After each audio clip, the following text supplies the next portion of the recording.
여러분이 앞에서 부동산 등기 제도가 있음을 보고 오셨죠. 그러면 국민으로 하여금 부동산 등기 제도를 많이 이용하게 해야 됩니다. 왜? 소유자에게는 배타적, 그 다음에 절대적 지배를 하게 해주고 거래의 상대방한테는 거래의 안전을 좀 더 확립시켜주는 효과가 있죠. 그래서 국민으로 하여금 등기 제도를 이용하게 해야 됩니다.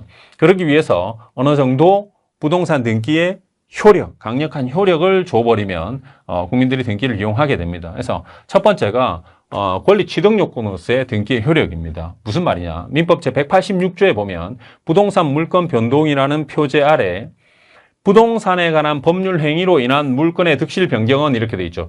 부동산에 관한 법률 행위입니다. 자, 부동산에 관한 법률 행위, 예를 들면 매매를 얘기합니다. 혹은 증여 이런 것들을 얘기합니다. 해서 해당 법률 행위 당사자가 특정한 행위를 하죠. 그죠? 이러한 법률 행위로 인한 물건의 득실 변경입니다. 물건을 얻고 물건을 잃고 물건이 변경되는, 권리가 변경되는, 물건이 변경되는 형태는 등기하여야 그 효력이 생긴다 이렇게 돼 있죠. 그죠? 따라서 우리가 매매를 통해서 집을 사요. 집 사는데 많은 돈이 든단 말이에요. 그럼에도 불구하고 수천만 원 혹은 수백만 원에 해당하는 등기 비용을 내고 등기를 합니다. 그 이유는 바로 186조 때문에 그렇습니다. 민법 186조에서 등기해야만 너한테 소유권을 주겠다. 이렇게 딱 못을 받고 있습니다. 따라서 내가 수억 원을 주고 빚을 내서 있는 돈 없는 돈 다 끌어서 집을 사도 등기하지 않으면 내 소유권이 인정되지 않습니다. 따라서 등기에 이런 강력한 효력을 줘버렸죠. 해당 민법이. 그래서 등기를 해야만 소유권을 취득할 수 있게 만들어 두고 있습니다. 두 번째, 권리 처분 요건으로서의 등기입니다.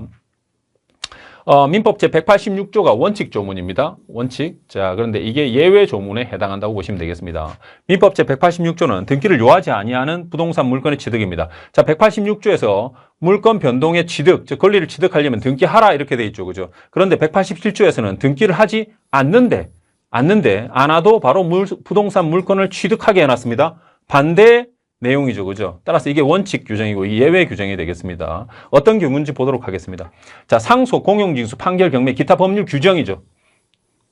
위에는 법률 행위에 의한 물건 취득이죠. 그죠? 그래서 법률 규정에 의한 물건 취득에 관해서는 부동산 물건 취득에 대해서는 등기를 요하지 아니한다 이렇게 돼 있죠. 예를 들어 보겠습니다. 상속이죠. 피상속인이 사망했습니다. 그러면 피상속인 사망 시점이 바로 상속 개시 시가 되고 그 사람이 가지고 있는 부동산이 상속인한테 바로 넘어갑니다. 즉시 넘어갑니다. 사망 시에.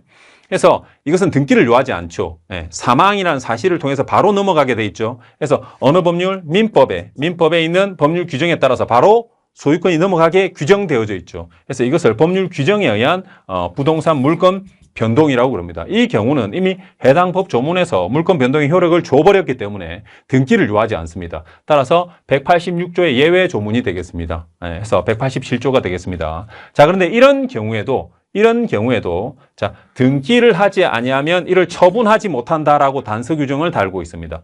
그래서 반대로 해석하면 처분하려면 등기를 하라 이 얘기입니다. 즉 상속인이 피상속인으로부터 상속받을 당시에는 피상속인의 사망이 난 사실만 있으면 부동산이 넘어옵니다. 그런데 상속인이 해당 부동산을 제3자한테 되팔려고 그래요. 그러면 즉시 매매할 수 없습니다.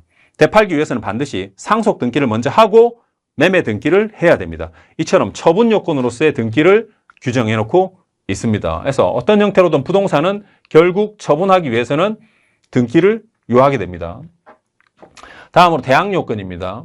민법 제621조에 보면 부동산 임차권에 한해서 임차권 등기를 한 때는 그때부터 제3자에 대해서 효력이 있다. 제3자에 대해서 효력이 있다. 이걸 대항력이라고 그럽니다. 왜 이걸 대항력이라고 그러냐? 임차권은 물건이 아닙니다. 임차권은 채권입니다. 채권은 계약을 한 당사자 사이에서만 계약의 효력, 즉 구속력이 발생합니다. 임차권을 예를 들면 임대인과 임차인에 대해서만 해당 부동산의 사용 수익 권한이 있습니다. 제3자한테 임차인이 이 권한을 주장할 수가 없습니다. 자, 그런데 임차인이 예외적으로 민법 제621조에 등기를 하도록 허용해 놓고 있습니다.